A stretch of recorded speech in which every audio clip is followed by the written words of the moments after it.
Good morning વિદ્યાર્થી મિત્રો. ધોરણ 10 સામાજિક વિજ્ઞાન પ્રકરણ 10 ભારત કૃષિ. બરાબર. તો આજે આપણે ભારતનું ખેતી વિશે વાત કરીશું. બરાબર. તો ભારત દેશ છે એ પ્રાચીન કાળથી જ કૃષિ એટલે કે ભારતના મોટાભાગના લોકોની આર્થિક પ્રવૃત્તિ રહી છે.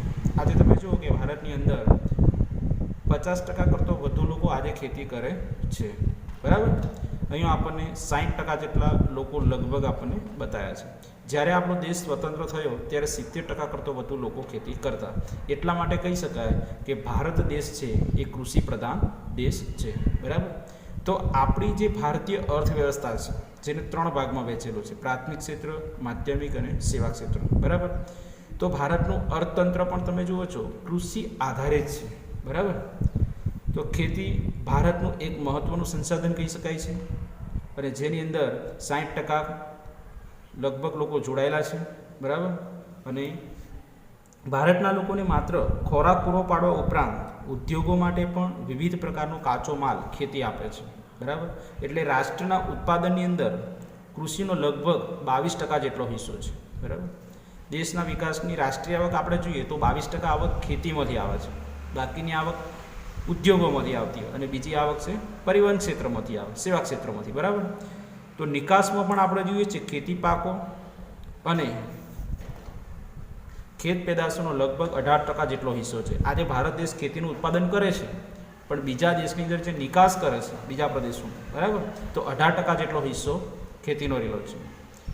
જેનાથી દેશને દર વર્ષે વિદેશી હુંડિયામણ પ્રાપ્ત થાય છે. આજે આપણે જો વિદેશી વસ્તુ ભારતને કેવી રીતે મળે છે કે ભારત જેટલી વસ્તુ બીજા દેશમાં નિકાસ કરશે તો એને ધ્યાનમાં રાખીને વિદેશી વસ્તુ મળી શકે છે. બરાબર. તો આપણે વિદેશી હુંડિયામણ પ્રાપ્ત થાય છે એટલે કે વિદેશમાં વસ્તુ ભારત નિકાસ કરીને ધ્યાનમાં રાખીને એના લેવલે જ વસ્તુ મળી શકે, એનાથી વધારે મળે નહીં. બરાબર. આપણે જે દાખલા તરીકે સમજો કે કોઈને કંઈક વસ્તુ આપણે આપીએ છીએ તો સામેવાળી વ્યક્તિ આપણને એટલી વસ્તુ આપશે એની ક્ષમતાને ધ્યાનમાં રાખીને જ આપી શકે છે અને વધારે આપણે આપી શકતા નથી. બરાબર. તો ભારતીય અર્થવ્યવસ્થાની અંદર મુખ્યત્વે ખેતી આધારિત પ્રવૃત્તિ છે. બરાબર. તો આપણે જોઈએ કે ભારતની અંદર ખેતી જે થઈ રહી છે એના માટે ફળદ્રુપ મેદાનો છે. કેમ કે આપણે કીધું કે 60% કરતો વધુ લોકો ખેતીમાં જોડાયેલા છે, ખેતીનું મહત્ત્વ વધારે છે. તો ફળદ્રુપ મેદાન છે. આપણે ધોરણ 9ની અંદર ભણી ગયા ઉત્તર ભારતનું મેદાન, દરિયા કિનારાના મેદાનો. બરાબર. પંજાબને કીધું ઘઉંનો કોઠાર. તો આ ફળદ્રુપ મેદાન પ્રદેશ છે. 12 માસ પાક લઈ શકાય તેવી અનુકૂળ આબોહવા છે. શિયાળો, ઉનાળો, ચોમાસું. બરાબર. 12 મહિનાથી પાકો લઈ શકાય છે ઋતુગત પ્રમાણે. સિંચાઈની સુવિધા પણ ભારતમાં સારા પ્રમાણમાં ઉપલબ્ધ છે. કુશળ અને મહેનતુ ખેડૂત વર્ગ છે. ખેડૂતો છે મહેનત કરી શકે એમ છે અને એમના આવડત પણ છે એવી. એના લીધે ભારતના મોટાભાગના વિસ્તારની અંદર 2 કે તેથી વધુ પાકનું વાવેતર કરી શકાય. છતાં ભારતમાં ખેતી ક્ષેત્રે આપણે જોઈએ છીએ પૂરતા પ્રમાણમાં જોઈએ એટલો વિકાસ સધાયો નથી. આજે આપણે દુનિયાના વિશ્વના દેશોની વાત કરીએ, ઇઝરાયલની ટેકનોલોજી વિશ્વના દેશોની અંદર ખેતી કરવામાં આવે છે. તો એટલી બધી આધુનિક પદ્ધતિથી ભારતમાં જોઈએ એટલા પ્રમાણે ખેતી નથી થતી. તો એના માટે કેટલાક પરિબળો જવાબદાર છે. ભારતનો જે ખેડૂત વર્ગ છે એકંદરે ગરીબ છે અને નિરક્ષર છે. ભણેલો વધારે હોતો નથી. બરાબર. સિંચાઈની અપૂરતી થોડી સગવડતો છે. બધા જ પ્રદેશની અંદર પૂરતા પ્રમાણમાં સિંચાઈની સુવિધાઓનું પ્રમાણ નથી. આપણે જો એક સૌથી વધારે સિંચાઈનું પ્રમાણ જોઈએ તો પંજાબમાં આપણને જોવા મળશે, પણ જ્યારે ભારતના પૂર્ણ રાજ્યમાં જોવા જઈએ તો એટલા પ્રમાણમાં નથી. મિઝોરમની અંદર આપણને સિંચાઈનું સૌથી ઓછું પ્રમાણ જોવા મળે છે. બરાબર. ત્યાર પછી અનિયમિત અને અનિશ્ચિત વરસાદ. વરસાદ પણ આપણો નિયમિત પડે, બરાબર, એવું નથી, અનિશ્ચિત છે. ક્યારે વધારે પડી જાય, ક્યારે ઓછો પડે, કયા પ્રદેશમાં કેટલો પડશે. બરાબર. વધારે વસ્તીનું પ્રમાણ છે. હવે ભારતની અંદર બીજું કારણ એ નડે છે ખેતી માટે કે વધારે વસ્તી છે. અમુક પ્રદેશોમાં વસ્તી ગીતતા વધારે છે, અમુક પ્રદેશોમાં ઓછી છે. હવે કુટુંબનું મોટું કદ થઈ ગયું છે અને મોટું કદ થવાને કારણે નાના કદના ખેતરો થવા લાગ્યા છે. બરાબર. તો પ્રયોગશીલતા, ખેતી પ્રત્યે જે પ્રયોગશીલતા જે થવી જોઈએ, નવા પ્રયત્નો જે થવા જોઈએ, એના પ્રત્યે ઉદાસીનતા જોવા મળે છે. રાસાયણિક ખાતર, સુધારેલા બિયારણ, બરાબર, આધુનિક યંત્રો, વૈજ્ઞાનિક કૃષિ પદ્ધતિનો ઓછો ઉપયોગ થાય છે. શિક્ષિત વર્ગ જે છે એ ખેતીમાં ન જોડાવો. એટલે શિક્ષિત વર્ગ છે મોટાભાગે ખેતી સાથે જોડાયેલો નથી. સમાજ એ અન્ય વ્યવસાયમાં ઉદ્યોગો સાથે છે અથવા સેવા ક્ષેત્ર સાથે શિક્ષિત વર્ગ જોડાયેલો છે. સમાજમાં ખેતીનો દરજ્જો આપણે જોઈએ છીએ કે વૈશ્વિક ઉત્પાદનમાં ભારત આજે ઘણું વિશ્વના ધોરણમાં વિશ્વના દેશો જે ઉત્પાદન કરે છે એના ધોરણે ભારત ખેતીમાં ઓછું ઉત્પાદન કરે છે. તો ખરેખર ખેતી એ મહત્વનો વ્યવસાય છે એમ સમજીને ખેતીના ઉત્પાદન વધારો કરવો જોઈએ, કારણ કે ખેતી એ આપણી પહેલી જરૂરિયાત છે એવું પણ આપણે સમજી શકીએ જીવન નિર્વાહ માટે. બરાબર. તો આપણે આગળ કૃષિના પ્રકાર વિશે જઈશું.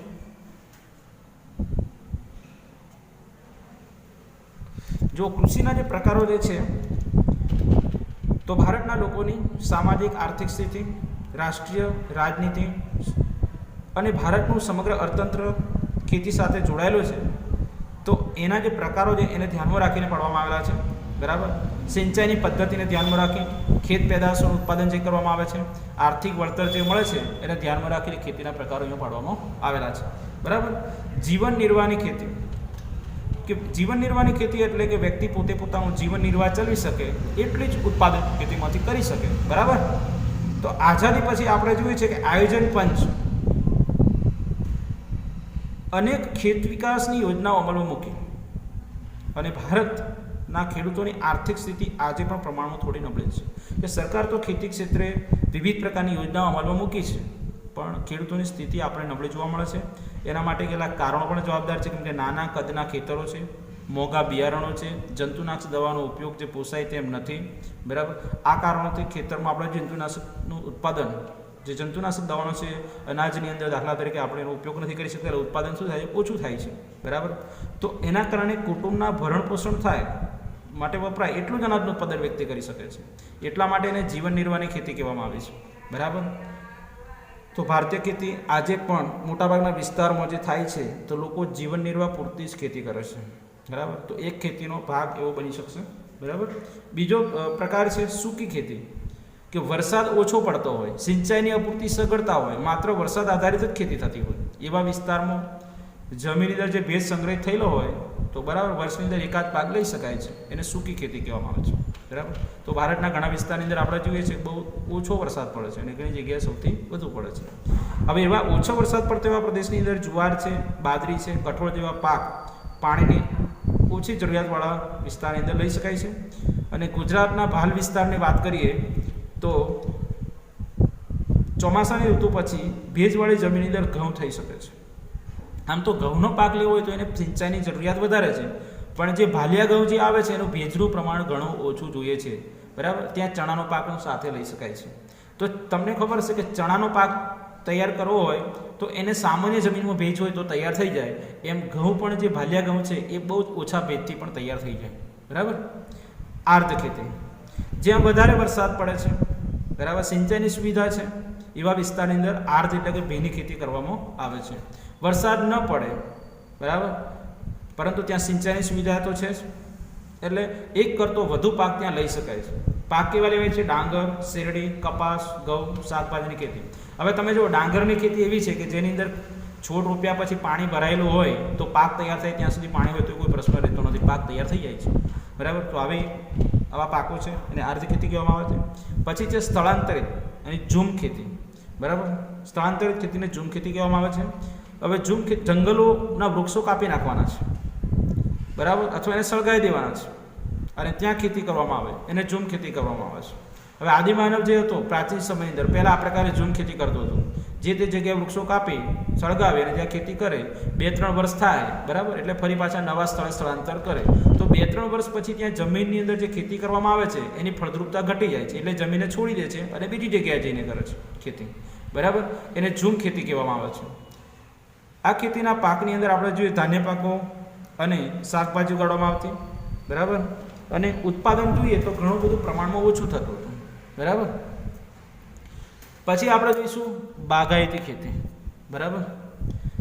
આ ખેતી જે છે એક બાગાયતી ખેતી એક ખાસ પ્રકારની ખેતી છે જેમાં રબર છે, ચા છે, કોફી, કોકો, બરાબર, નારિયેળ, સફરજન, કેરી, સંતરા, દ્રાક્ષ, આંબળા, લીંબુ, ખારેક વગેરે ફળોની ખેતી માવજતપૂર્વક કરવામાં આવે છે.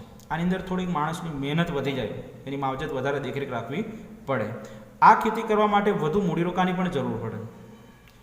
આપણામાં આવડત પણ હોવી જોઈએ ખેતી કરવા માટે, કુશળતા એટલે આવડત, ટેકનિકલ જ્ઞાન, કે ખેતી કરવાની પદ્ધતિનું ચોક્કસ જ્ઞાન પણ હોવું જરૂરી છે, નહીં તો ખેતી નિષ્ફળ જઈ શકે છે, પાક નિષ્ફળ જાય. યંત્રનો પણ થોડો ઉપયોગ કરવો પડે, ખાતર, સિંચાઈ, બરાબર. સિંચાઈની પણ સમય પ્રમાણે પાણીની જરૂરિયાત પડતી હોય છે. વિવિધ પ્રકારના પરીક્ષણ સંશોધન પણ કરવા પડે, કેમ કે પાકનું જોયું ઉત્પાદન ન થાય તેનું પરીક્ષણ પણ કરવું જોઈએ, બરાબર. અને સંગ્રહાલય સુધી પરિવહનની સુવિધા, કે ઉત્પાદન થયેલો માલને સંગ્રહ પણ કરવો પડે, એમાં પરિવહનની સુવિધા પર્યાપ્ત માત્રામાં હોવી જોઈએ, બરાબર. તો બાગાયતી ખેતી થોડી ખર્ચાળ છે એવું આપણને ખ્યાલ આવી શકે છે, બરાબર. અને એની માવજત પણ આપણને વધારે હોવી પડે છે. ત્યાર પછી આપણે જોઈએ કે ખેતીનો પ્રકાર છે સઘન ખેતી, જ્યાં સિંચાઈની સુવિધા વધુ છે, બરાબર. રાસાયણિક ખાતર, કીટનાશક દવાનો ઉપયોગ, વિવિધ પ્રકારના યંત્રોનો વ્યાપકપણે ઉપયોગ થાય તો આ ખેતી કરી શકાય છે, બરાબર. સઘન ખેતી. આ ખેતીમાં રોકડિયા પાકોનું વાવેતર વધારે કરવામાં આવે છે, હેક્ટર દીઠ વધુ ઉત્પાદન થાય છે, બરાબર. તો આ પ્રકારની ખેતીની અંદર વાવેતર વિસ્તારની અંદર સતત વધારો થાય છે. એટલા માટે આર્થિક વળતરનું મહત્વ વિશેષ આપવામાં આવેલું છે. એટલા માટે આ ખેતીને વેપારી ખેતી પણ કહેવામાં આવે છે, કેમ કે એ રોકડિયા પાક છે, રોકડિયા પાકોમાંથી આર્થિક વળતર મળશે, એટલે એને વેપારી ખેતી પણ કહેવામાં આવેલી છે, બરાબર. જય હિન્દ વિદ્યાર્થી મિત્રો. આપણે અહીંયા કૃષિના પ્રકાર સુધી રાખીએ. ફરી મળીશું નવા પીરિયડમાં.